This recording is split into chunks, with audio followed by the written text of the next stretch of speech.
السلام علیکم ورحمۃ اللہ وبرکاتہ۔ میں محمد نسیم ندوی القراۃ الراشدہ میں سے المنارۃ تتحدث کا 20واں سبق لے کر آج آپ کی خدمت میں پھر حاضر ہوا ہوں۔ جو احباب ہمارے چینل سے جڑے ہوئے ہیں وہ جانتے ہیں کہ ہمارے اس چینل پر مختارات،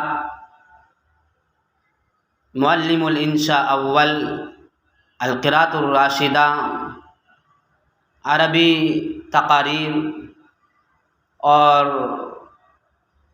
موقع سے الگ الگ عناوین پر اردو تقاریر بھی اپلوڈ ہوتی رہتی ہے۔ جو بھائی آج پہلی بار جڑ رہا ہے وہ ہمارے اس چینل کو سبسکرائب کرے اور اس کا لنک اپنے دوسرے ساتھی تک پہنچائے۔ آج کا سبق شروع کرتے ہیں۔ سبق ہے ہنالک رحم اللہ ہذہ الامۃ الہندیۃ۔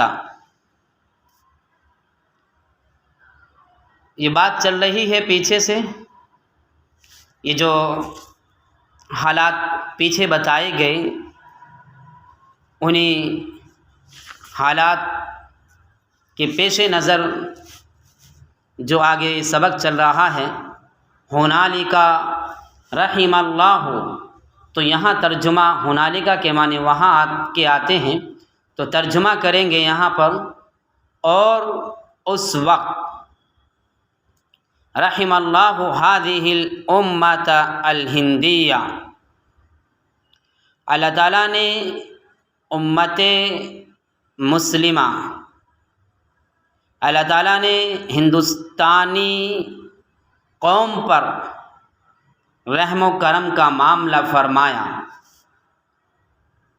فبعث لہا، لہا کی جو ضمیر ہے وہ الامۃ الہندیہ کی طرف لوٹے گی۔ احمد شاہ الابدالی من افغانستان، اور اللہ تعالیٰ نے یہاں اس ہندوستانی قوم پر رحم فرمایا۔ فبعث لہا احمد شاہ ابدالی من افغانستان، اور 1174 ہجری میں 1174 ہجری میں سنۃ 64 و100 من الہجرہ، 1157 ہجری میں افغانستان سے احمد شاہ ابدالی کو ان کے لیے بھیجا۔ فنازل المرہۃ فی ساحۃ بانی بد، نازلہ کے معنی مقابلہ کرنا، جنگ کرنا، ساحۃ جمع ساحات کے معنی میدان۔ نازلہ کی جو ضمیر ہے وہ لوٹے گی احمد شاہ ابدالی کی طرف۔ تو احمد شاہ ابدالی نے پانی پت کے میدان میں مراٹھیوں کا مقابلہ کیا۔ وقتل منہم نحو 200,000، نحو کے معنی تقریباً، اور ان میں سے تقریباً 2 لاکھ لوگوں کو قتل کر دیا۔ وَحَزَمَهُمْ هَزِيمَةً، ہزم باب ضربہ سے ہزمن کے معنی شکست دینا۔ لَمْ تَقُمْ لَهُمْ بَعْدَهَا قَائِمَةٌ،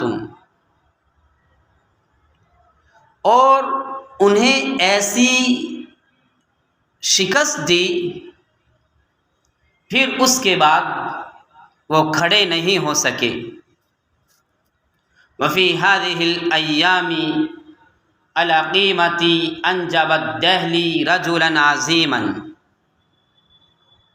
انجبا کے معنی جنم دینا، وفی ہذہ الایام یوم جمع ایام کے معنی دن، العقیمتوں کے معنی قحط الرجال کٹھن مشکل، رجلا عظیما کے معنی ایک عظیم شخصیت۔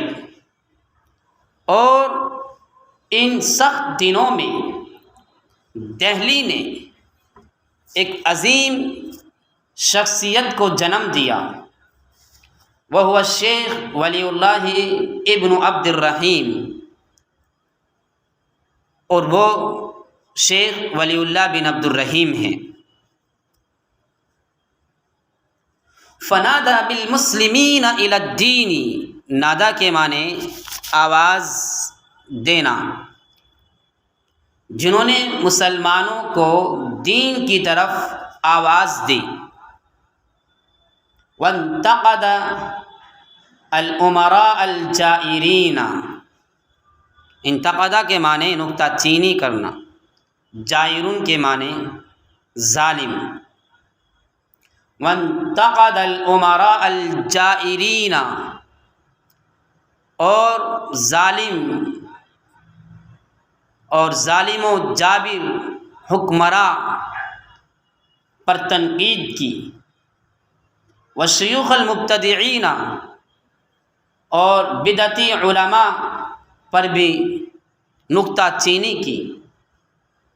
وخرج العلماء الراسخین والدعاة المخلصین، اور با کمال اور مخلص علماء اور مخلص داعیوں کو تیار کیا۔ خرجہ کے معنی تیار کرنا۔ وصنف الکتب البدیعة فی علوم الدین، صنفہ کے معنی تصنیف، الکتب البدیعة یہ موصوف صفت ہے اور مفعول بن رہا ہے۔ البدیعة کے معنی نایاب، انوکھی۔ وصنف الکتب البدیعة فی علوم الدین، اور علوم دین میں نایاب کتابیں تصنیف کی۔ وشمر هو وابناؤه النجباء الشیخ عبد العزیز والشیخ رفیع الدین والشیخ عبد القادر وابن ابنه الشیخ اسماعیل دفین بالاکوٹ عن ساق الجد فی خدمت الدین۔ یہاں عبارت سمجھنے کی ہے۔ شمارہ یہ جو ہے اس کا جوڑ یہاں جو نیچے تیسری لائن میں جو لائن کے درمیان میں ہے انساق الجدی، یہ پورا ہے شمارہ انساق الجدی، کمر بستہ ہونا، تیار ہونا، ہوا یہ فاعل ہے۔ وشمر ہوا وہ، وابناؤہ اور وابناؤہ النجباء اور ان کے ہونہار بیٹے شیخ عبد العزیز اور شیخ رفیع الدین، شیخ عبد القادر اور ان کے پوتے